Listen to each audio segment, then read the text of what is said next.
ያገሬ ልጆች የእናቴ ቤት ላሳያችሁ። ይህ ሆቴል ማለት ነው ለብዙ አመታት የሰራችበት ነው።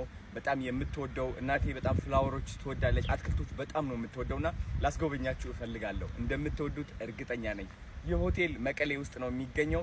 የልጆች መጫወቻ አለው፣ የባህል ምግብ ቤት አለው፣ እንደ ክለብ ብትሉ ሁሉም ነገር የተሟላለት ነው። እንደምትወዱት እርግጠኛ ነኝ። ላሳያችሁ ንግባ። ይህ እንግዲህ ማለት ነው መግቢያው ነው። ዲዛይኑ እንደምትመለከቱት በባህላዊ አይነት ስታይል ነው የሰራችው። መብራቶቹ በጣም ነው የሚያምሩት። ስቲል እነሱም ለራሱ የባህላዊ አይነት ስታይል አላቸው። እንግባ። እንደነገርኳቸው አትክልት በጣም ትወዳለች። ይህ ቤት በጣም ብዙ አትክልት አለበት፣ ግሪን ኤሪያ ማለት ነው። ተከተሉኝ። ብዙ ዌዲንጎች አሉ እዚህ፣ ጋብቻዎች ምናምን ሲኖሩ ማለት ነው። ቅዳሜና እሑድ ወደዚህ መጥተው ፎቶ ይነሳሉ ምናምን።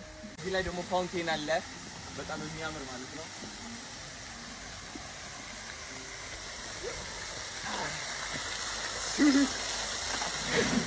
ኦልራይት ከዛ እንሄዳለን ወደዚህ። ደግሞ ማታ ማታ ሲሆን ማለት ነው ቀይ መብራት ይበራል። በጣም ነው የሚያምረው። የልብ ቅርጽ ነው ምናምን። ፍቅረኛ ምናምን ካለቻችሁ መቀሌ ከሆናችሁ ይዛችሁ ነው።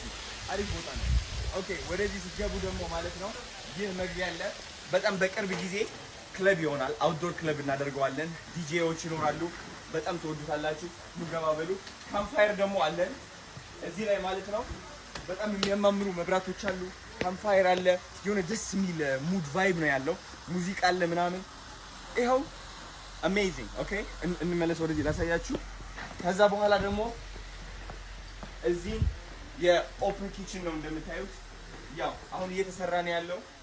እዚህ ላይ ፒዛ ምናምን ይሰራል። የምትፈልጉት ምግብ ኦርደር ስታደርጉ እዚህ ሼፍ ይኖራል ማለት ነው።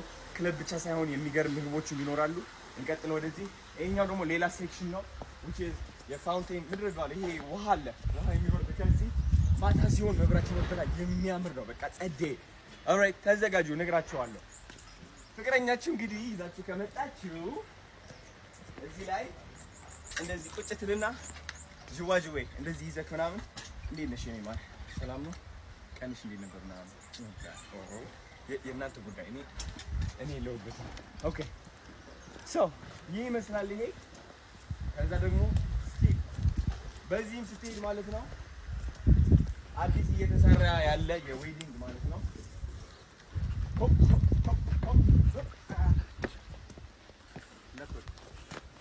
ይኸው ስቲቭ በዚህ መሄድ እንችላለን። አያልቅም ባይዘው ወይ ሰው አያልቅም። ከዚህ በላይ በጣም ብዙ አለ ወደ ላይ ማለት ነው የሚወጣ። እሱም እየተሰራ ነው የሚገኘው። አሁን ደግሞ ወደ ባህላዊ ምግብ ቤት ሁሉ ሰዳችሁ። ይህ ማታ ሲሆን መብራት ይኖርበታል። ያው የመቀሌ አንደኛ አውትዶር ክለብ ይህ ነው የሚሆነው። ልንገራችሁ።